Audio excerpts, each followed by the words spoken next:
Kabilang sa mga nagbabalikan ngayon sa Metro Manila, mga nagbakasyon itong long weekend sa mga pasyalan at maging sa ibang bansa.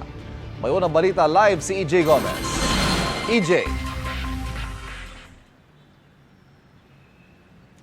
Ivan, marami na nga sa mga kapuso natin na nagbabalik Maynila ngayong November 3. Yan ay matapos nilang sulitin ang bakasyon nitong Long Undas weekend. Gaya ng marami, ngayong Lunes, November 3, nagbalik Maynila si Juvie matapos manggaling sa Thailand nitong mga nagdaang araw. Na-enjoy niya raw ang out-of-the-country travel at maraming napulot na aral. I just arrived from from a 1 week training in Roi Et. It's a province in Thailand. It was work-related activity. Actually, we are 9 in the Philippines. Nakaschedule daw siyang magtungo sa Makati ngayong araw. Bago lumipad sa Miyerkules, pauwi naman sa kanyang pamilya sa Guimaras. We had a soft travel, a smooth travel naman po. I'm expecting naman po talaga na magta-traffic, so that's why mamaya lang po alis na po ako. Bakas naman sa mukha ni Raquel ang beach travel na kanya raw na-enjoy sa Boracay nitong long weekend. October 29 daw siya bumiyahe mula Maynila patungong Katiklan.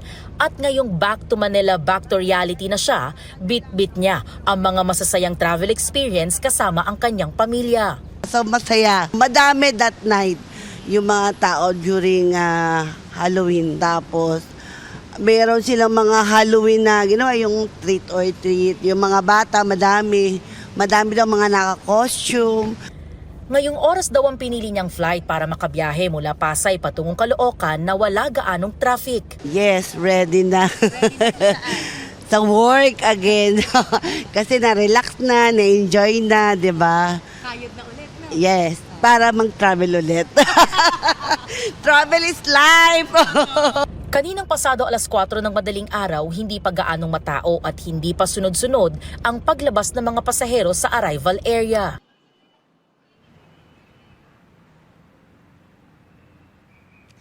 Ivan, sa baba yung arrival area at bay nitong NAIA Terminal 3 at kasisilip lang natin, no, hanggang sa mga oras na to ay hindi pa naman gaanong madami yung sasakyan at yung mga tao nag-aantay doon sa may bay. At dito naman, no, sa ating departure area ay from time to time lang din naman yung nangyayaring traffic build-up ngayong pasado alas 7 ng umaga.